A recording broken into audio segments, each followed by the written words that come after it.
action. Day 7 of 1,000 days of my vlog. Today I wanted to talk about one of my passions of customer service and where it starts.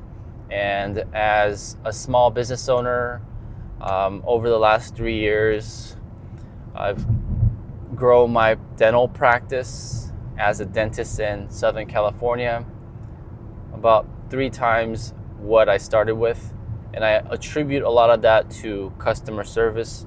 And today I'm just going to kind of quickly go over why it's so important to continuously train your front office coordinators or whoever picks up the phone. And there are dental offices where the dental assistants will also pick up phones, and I'm trying to get there as well. That's my next level. Everyone is, I emphasize in my office how important it is to know how to pick up the phone correctly.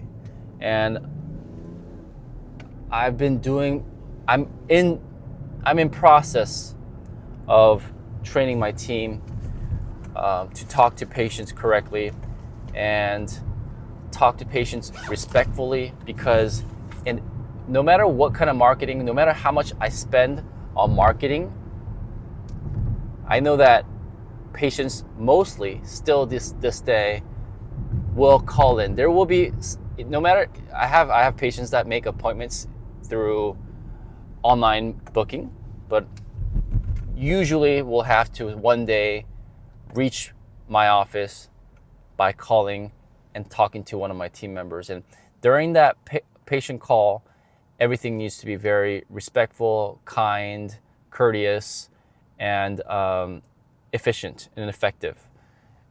And I train my team members, and it hasn't been long since I've been training them, and I have one-on-ones, or I do phone training in groups, and it's all about role play.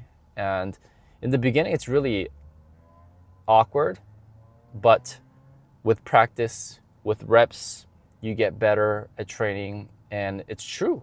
I heard this from my mentor, who kept on telling me, it's really awkward in the beginning, but it's what you have to do to increase.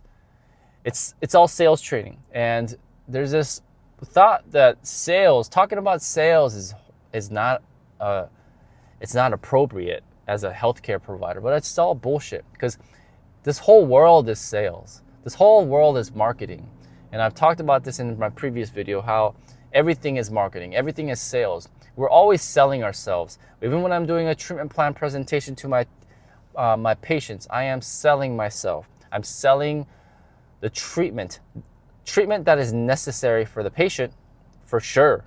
That's what I believe in, but it's still sales. And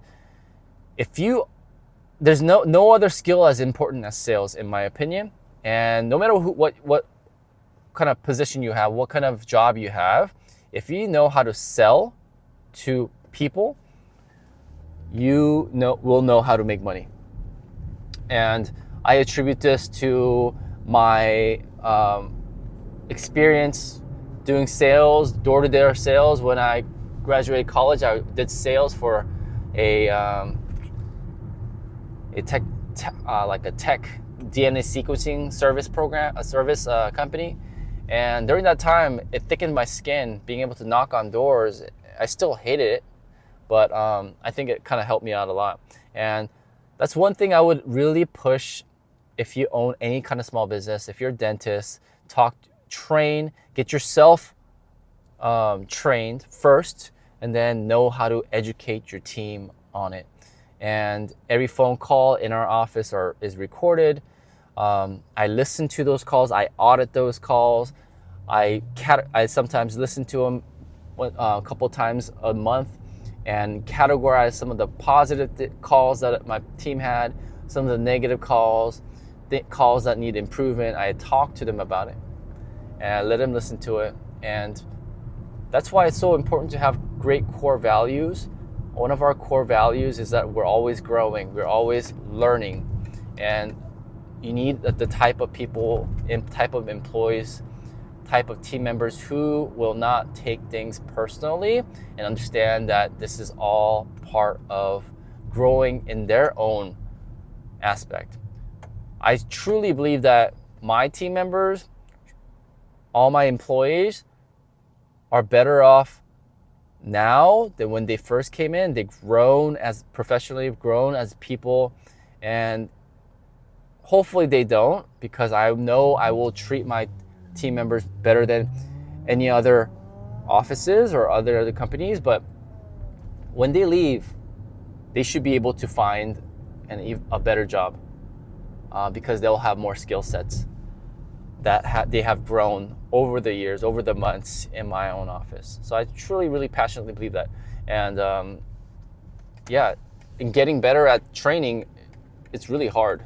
It's still very awkward for me, and I'm learning, but I realized as I am doing more and more, I get more comfortable. Just talking to your team members, having that meeting is awkward. Don't know what to talk to them about, but I do that training with my phone training. That's the one I wanted to talk about the most. Phones, super important. No matter how much money you spend on the marketing outside, they all come back to phone calls, and phone calls are important. My team always hears that when a patient calls, number one goal is to get them on the schedule. Number one goal is to get them an appointment, right? We talk to our patients, talk to our leads, and we contact them and schedule them. And the concept of the precious phone call is reiterated multiple times throughout their career.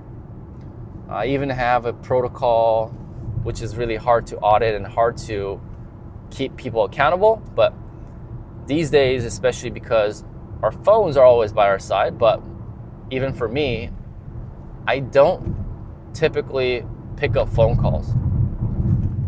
But so when we call out to patients, return phone calls, my team is trained to call 3 times in a row to bypass any do not call lists, and also give the patients a text message.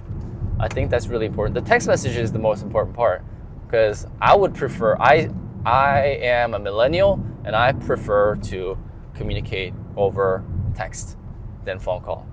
Most of my phone calls, always, I block them. If it's an important phone call, they'll leave me a text message.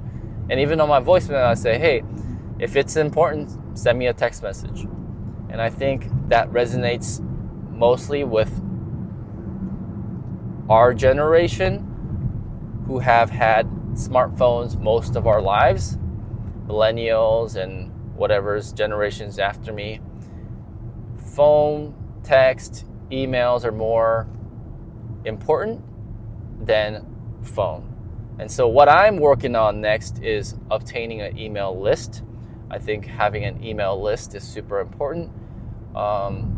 And that's something that I am hoping to improve and learn more about. And how I learn more about that is by listening to mentors, my YouTube mentors.